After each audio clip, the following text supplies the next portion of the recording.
अभी हमारी मौजूदगी जहानाबाद के अलगांव गांव में मौजूद है जदयू के पूर्व राष्ट्रीय अध्यक्ष ललन बाबू पूर्व राजीव रंजन जी का अभी यहाँ पर प्रोग्राम था और प्रोग्राम अभी खत्म हुई। यहाँ पर प्रोग्राम खत्म होने के बाद यहाँ कुछ लोगों से जानने का कोशिश करेंगे और बात करेंगे। एक आरोप लोगों का कहना है कि जब भी चुनाव होता है तो ललन बाबू का जहानाबाद में एंट्री होता है, उसके बाद चुनाव के बाद ललन बाबू जहानाबाद में नहीं दिखते। इस पर क्या आप कहना है? कुछ दिन पहले जब हमारे जदयू के पूर्व जिलाध्यक्ष चंदेश्वर बिंद का स्वर्गवास हुआ था, उस वक्त भी हमारे ललन बाबू आए हैं। जब जब लोगों ने बुलाए हैं, जब जब जरूरत पड़ी है तब तब आए हैं। और बाकी बात है कि चुनाव में आने की बुनियाद समाज की ये सिरमौर है, जितने बुनियाद समाज हैं इनको अपना नेता मानते हैं, काबिलियत मानते हैं। तो जब कभी भी हम रास्ते से भटकते हैं तो रास्ता दिखाने के लिए ललन बाबू भूमियार के नेता है, लेकिन जहानाबाद में भूमियार को टिकट क्यों?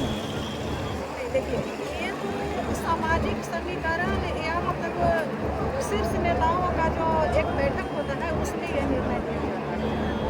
और अनेकों बार जगदीश शर्मा हमारे जब माननीय सांसद बने थे तो वो भी भूमिहार थे। 2014 में जब अरुण भैया बने थे वो भी भूमिहार थे। ऐसा कहा 2019 में इनको मिला है, इसके पहले तो भूमिहारों को टिकट दिया गया था और जीतकर भी लोग गए। कटावर नेता जो घोसी विधानसभा के विधायक हैं राहुल शर्मा, उनके पिताजी जगदीश शर्मा चुनाव प्रचार से कोसों दूर है। क्या लगता है कि वो पार्टी से नाराज चल रहे हैं या प्रचार में क्यों नहीं आ रहे हैं? वो हमारे गार्जियन है, जितना दिन वो विधायक और सांसद रहे उतना मेरा उम्र है, तो उनके बारे में कुछ टीका टिप्पणी करना ठीक नहीं। एक और आपसे लास्ट सवाल करना चाहेंगे। सोशल मीडिया पर बहुत ज़बरदस्त ये ट्रेंडिंग चल रहा है जहानाबाद को लेकर कि जब कोरोना काल में लोगों की एम्बुलेंस ऑक्सीजन की ज़रूरत थी तो वर्तमान सांसद पर आरोप लग रहा है कि वो 1640 करोड़ का एम्बुलेंस घोटाला किए, एक्सपायरी दावा मार्केट में बांटे। जिस आरोप लग रहा है कि जिन कंपनी को ठेका दिए उनकी बेटी बहू की कंपनी थी। अब ये तो सरकार का विषय है कि इनको टेंडर दिया गया था। बाकी बातें कोरोना काल की रही तो वो पूरे देश दुनिया में उस वक्त हाहाकार था। बड़ी बड़ी अस्पतालों में ऑक्सीजन की व्यवस्था नहीं थी। जहानाबाद तो बहुत छोटा जगह है, तो पटना एम्स में हमारे परिवार के सदस्य ही खुद मतलब अब तो हमारी बेटी नहीं रही, लेकिन उस वक्त उसका भी ऑक्सीजन लेवल 44 पर चला जाता था। खुद हमारे हस्बैंड भी कोरोना से पीड़ित हुए थे। हमारे परिवार के कई सदस्य जो पटना में भर्ती रहे, कई चले भी गए, कई मौत से लड़कर वापस भी आए। तो वो एक रास्ते थे, उससे जोड़कर देखना मैं उचित नहीं। आरोप जो लग रहा है वो सही है या गलत? अरे चुनाव में तो आरोप लगते रहते हैं, वो सही गलत है देखकर थोड़े न बोलते हैं। एनडीए के शीर्ष नेता विजय कुमार सिन्हा जी जो उप मुख्यमंत्री हैं वो आरोप लगा रहे हैं, वो उनका वीडियो भी सोशल मीडिया पर चल रहा है। उस वक्त वो क्या सही है या गलत? उस वक्त बीजेपी और जेडीयू अलग अलग, इसके वजह से जो भी विपक्ष में सरकार के होते हैं वो आरोप प्रत्यारोप का दौर चलते रहता है। कोर्ट में जो आरोप चल रहा है, लेटर चल रहा है, वो भी गलत है या सही? अरे वो सब चलते रहता है चुनावी माहौल में, कोई बड़ी बात नहीं है। यानी कि आपका कहना है कि बीजेपी में जाने के बाद सारे पाप भूल जाते? नहीं, हम ऐसा क्यों कहेंगे, हम ऐसा कहाँ कब बोला। तो क्या वो आरोप सही है या गलत? नहीं, हम इस पर कोई टिका टिप्पणी नहीं देंगे। ये तो कोर्ट निर्णय करेगा ना। ये कोर्ट निर्णय करेगा, सही होगा तो कोर्ट वही करेगा। कोर्ट में जब चलिए रहता ये जांच का विषय है। जैसे इसके लिए तो जांच है ना, हम नहीं हैं, हम तो एक आम जनता हैं, हम कैसे कह सकते हैं वो सही है। इस बार क्या जहानाबाद हॉट सीट है, किसका बल्ला चलेगा? अब की 400 पार में 399 उधर से जाना है। भूमियार समाज बहुत नाराज है चंदेश्वर प्रसाद से, कैसे पार?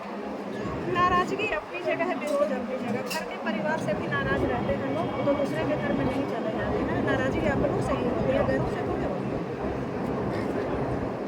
एक और चंदेश्वर प्रसाद चंद्रवंशी जी का एक वीडियो है जब बीजेपी और जदयू अलग थी और राजद के साथ गठबंधन थे, चंदेश्वर प्रसाद चंद्रवंशी जी मोदी जी के खिलाफ नारा लगा रहे थे, यही जहानाबाद गांधी मैदान चौराहा।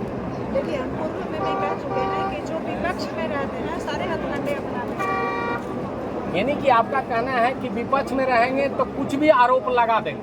नहीं, हमने ऐसा नहीं कहा, ये आप कह रहे हैं, हम थोड़े नहीं, आप तो कहा मैम कि बीजेपी में रहते, विपक्ष में रहते तो कुछ भी लगाते, यानी कि विपक्ष वाले लोग कुछ भी आरोप तो ये सारे चीजें चलती रहती है और लोकतंत्र की यही खूबसूरती भी है। जो सरकार में रहते हैं लोग, उनके विरोध में विपक्ष वाले जब छोटा सा कुछ भी होता है तो अपने तरीके से विरोध जताते हैं और शायद उनका यही तरीका होगा विरोध जताने का। शुभ नाम क्या?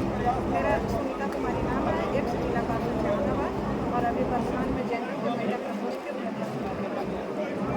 तो ये महिला प्रकोष्ठ के अध्यक्ष थी, जो साफ तौर पर ये कह रही थी कि विपक्ष वाले को आरोप है, विपक्ष में रहने के बाद कुछ भी आरोप लगा सकते हैं, लेकिन सच्चाई क्या है वो लोग सारे कोई जान रहे हैं। सच्चाई है, लेकिन इस बार जहानाबाद क्या चुनाव निकाल पाएंगे? जहानाबाद भूमियार समाज नाराज हैं, उनको मनाने के लिए जदयू के पूर्व राष्ट्रीय अध्यक्ष ललन बाबू और जदयू प्रवक्ता नीरज कुमार जहानाबाद में भूमियार समाज को मनाने के लिए आए थे। अब देखना लाजमी है कि क्या भूमियार समाज उनके बातों और उनके उसूलों पर खड़े उतरते हैं या फिर वोट किसी और को देते हैं। मैं धीरज कुमार, आप तक सच।